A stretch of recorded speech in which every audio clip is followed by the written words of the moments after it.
From war, we tend to forget about the environment, and that's totally understandable, but it's a topic we cannot ignore. Since 9/11, war has destroyed over half the forests in Afghanistan's 3 major provinces, and the Gulf War increased air pollution in Baghdad by 705%. The United Nations said we urgently need a new set of laws to deal with environmental destruction during wartime, but we haven't done it yet, and the destruction is continuing. Last Friday, I went down to the Gaza border and saw Palestinian protesters launching explosive kites and balloons into Israel. So far, they've burned over 7,000 acres of farmland, nature reserves, and forests. In just a month or two, a forest fire can release as much carbon emission as all the cars and trucks in an entire American state for a whole year. And forest fires are usually only about 100 acres. The damage in Israel so far has been an area 70 times that size. Protesters are also burning thousands of tires, releasing pollutants like metals, dioxins, and carbon monoxide into the air and groundwater. This damage will affect the local ecosystem for years to come and harms both Israeli and Palestinian people. Thousands of animals have already died, including foxes, jackals, and hundreds of turkeys who choked to death from the smoke. But there's also good news. This destruction is completely preventable, and there are already people who care. We've put a link to the UN Environment Program in the description. Now, the United Nations already tries to reduce the destruction from warfare by a set of international laws called the Fourth Geneva Convention. Right now, we need a 5th one that protects not only us, but also the environment and the generations who will be living. War brings on environmental distress. It's difficult to pay attention to this during the war when humans are actively dying, as well as seeing and being around sufficient amounts of violence. You are simply in survival mode. War destroys areas, pollutes the air, and destructive protests are causing their own problems as well because of what they are destroying and or setting on fire.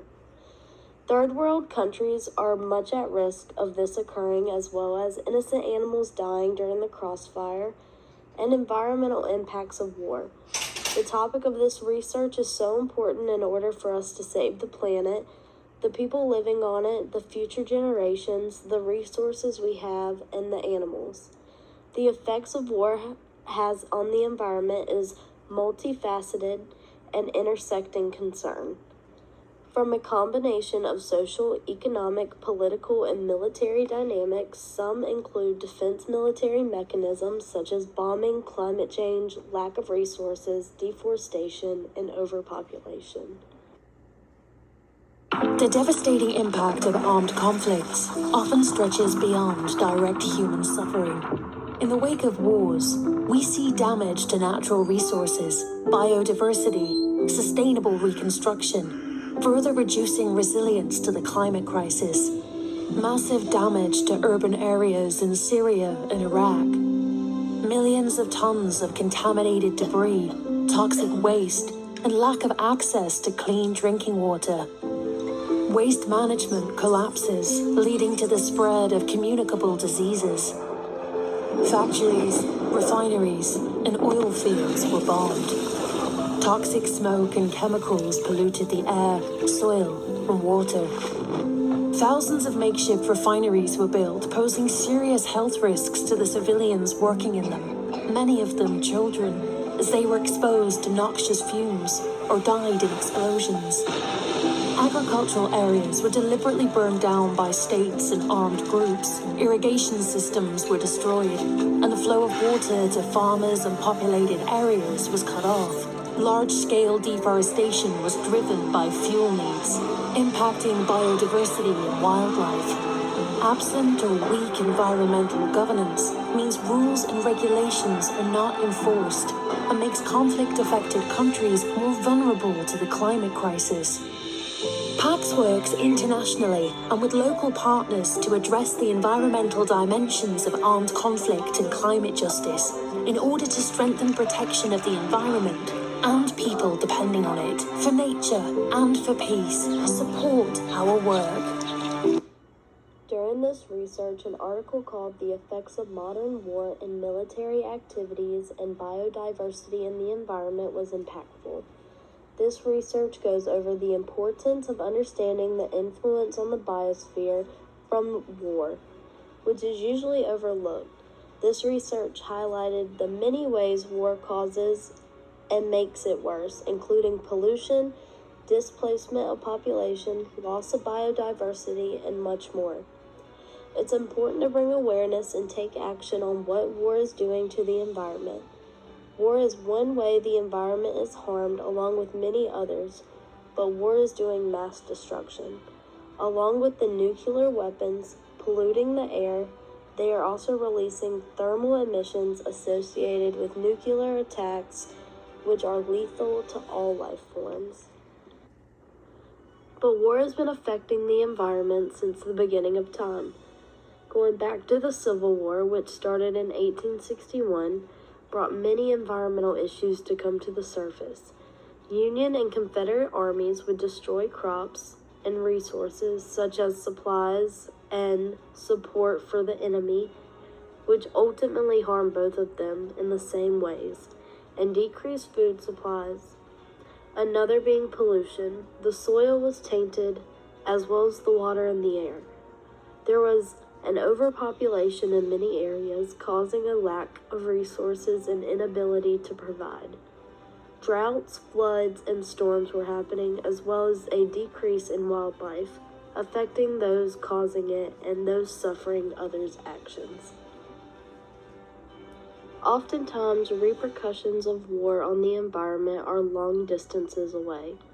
There is a big effect on land according to the research called Assessment of the Long-Term Environmental Consequences of War. This can be caused due to the continued use of landmines. Bombs and missiles also can cause erosion of the soil and can contaminate it, as previously mentioned in other research. Improvements in weapons over time have not led to any discernible increase in the damage brought about the warfare. They have only increased the efficiency with which warfare is perpetrated. To be able to gain complete recovery of the soil would take so much time and effort. Essential soil properties can persist for extended periods and have such significant impacts that they markedly reduce soil productivity and other critical functions. Erosion not only has negative impacts on the land and breaking down the nutritional value it holds in its ability to grow crops that sustain life, war and the environmental consequences are affecting water and its supply. The use of weapons and chemicals is contaminating the water. With their continuous use could make the situation harder in the future to gain more control over. The widespread and persistent existence of land mines, unexploded ordnance, and explosive remnants in conflict zones and disputed territories create substantial challenges for transforming these areas into safe conditions for endangered large mammal species. War affects the environment, which is affecting wildlife, animals, and humans. Water pollution, deforestation, climate change, and air pollution are all factors of the harm being caused to wildlife. About 160 wars have been dated since the end of World War II, with 52 active major conflicts in 42 countries reported for 1993. With this many wars, the impact of each on the environment are significant. As recorded in this research, the more wars, the more damage that is being done to wildlife, whether it's neglect, poaching, or the pollution. We must come together as a whole to try and fix some of the damage that has been done. During this research, I came across other research that mentions remote sensing and how it could be the best solution for rapidly detecting, mapping the environment change, locality, nationality, or globally. They check for algorithms and are able to determine many other things without consuming human resources.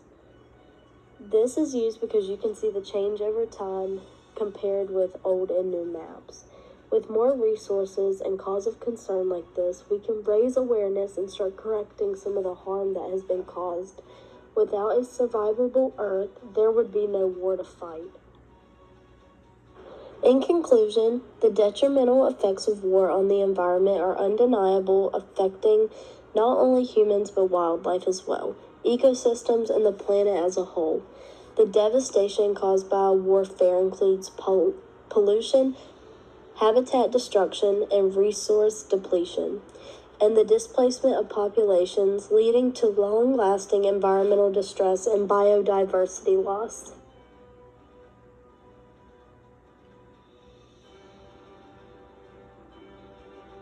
Despite the urgency of addressing these issues, the immediate focus during the war often prioritizes survival, making it challenging to address environmental concerns.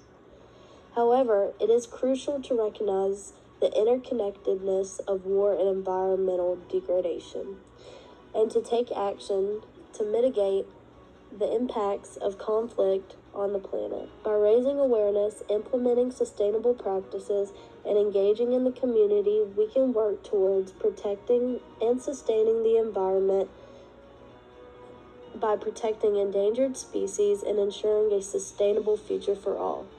The importance of this research is to take mindful steps to preserve the planet, its resources, wildlife, and the well-being of our future generations, because without it, we will not survive.